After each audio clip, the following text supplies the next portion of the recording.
What's better than one Primarch? Two Primarchs. Yeah, that's right.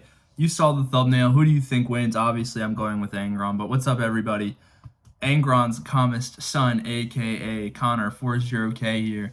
And I've been slowly trekking along the Horus Heresy. I'm on to, I think, Tales of Heresy right now, and then Fallen Angels is next.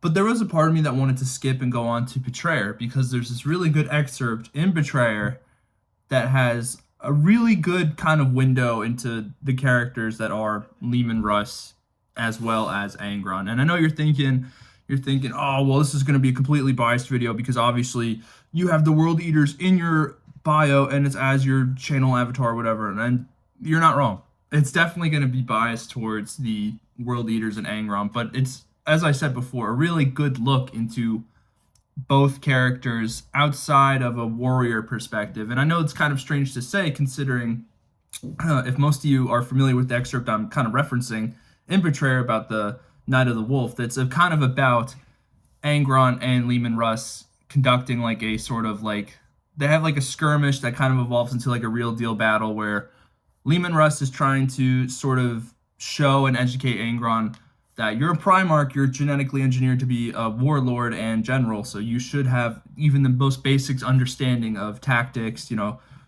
uh, consolidating your power, when to move, when not to move, how to send your people, and just generally how to conduct war in a more efficient way than that is, blood for the blood god, skulls for the skull throne.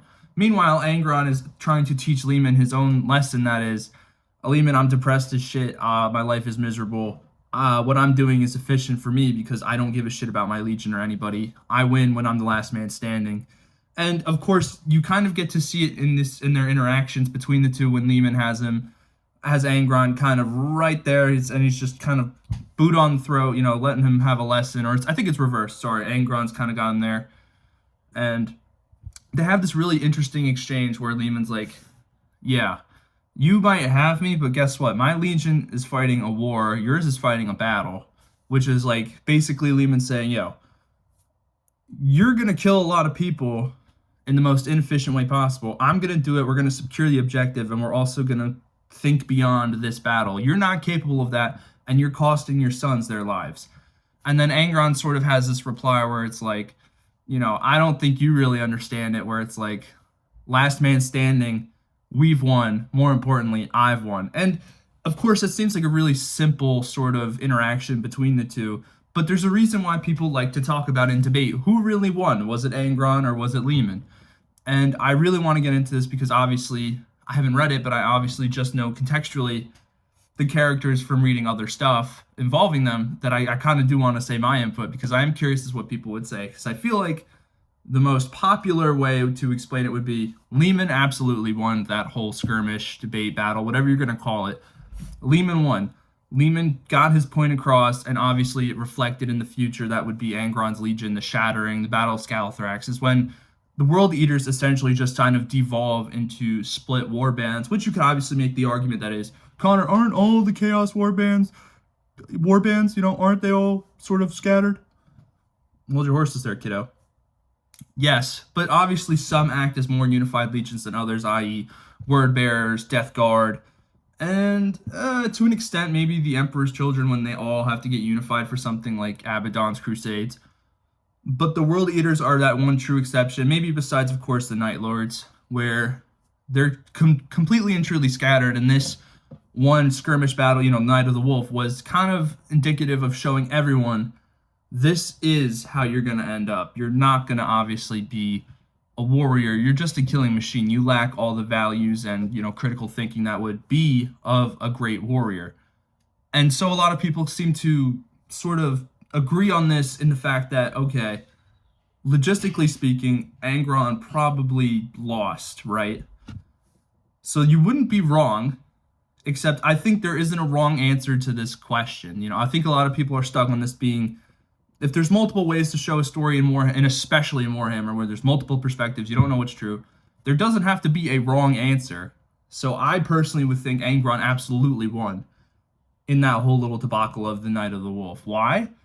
when they're doing this and conducting what they're, trying to show each other, Angron absolutely gets the message across to Lehman, who I think isn't even really understanding. I lost my brothers and sisters on Nucera. I died on Nucera. My sons willingly mutilated themselves to get closer to me, and it didn't make me happy. It made me miserable. I'm going to prove a point. I absolutely am going to go out there and kill as many people, as many Space Wolves as I can. And guess what? Even if you kill me, do you think that's really a loss on my part? I'm not exactly wanting to live, is what Angron's essentially trying to get across. And of course, that's more like relevant in everything he's doing. In everything. In every action Angron does, whether you're reading something like when he drops on, which one was this? I think this was in Galaxy in Flames. When he drops on Isvan, he immediately, there's a whole plan and structure involved. Drops down, goes and starts on a massive killing spree.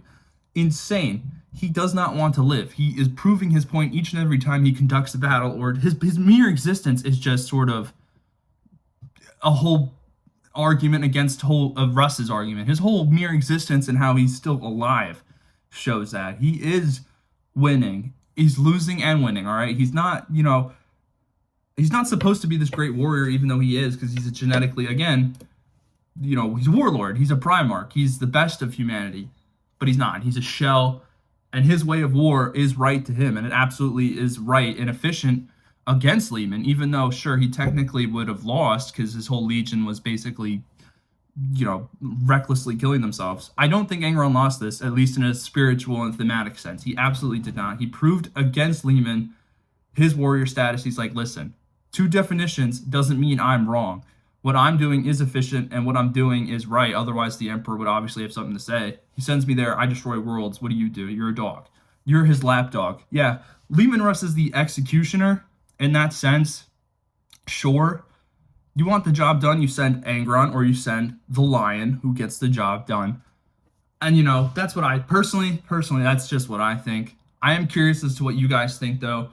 If you think Lehman won, if you think Angron won, or if you think, honestly, neither of them really got the message across to each other at all. Because it is fun, right? It is a really simple situation, but obviously we're a bunch of nerds, so we like to overanalyze this shit. And it is interesting. So please, let me know what you guys think. You think I'm wrong? Let me know you think I'm right. I like to hear that. But anyways, thank you so much for watching, and I will see you all later.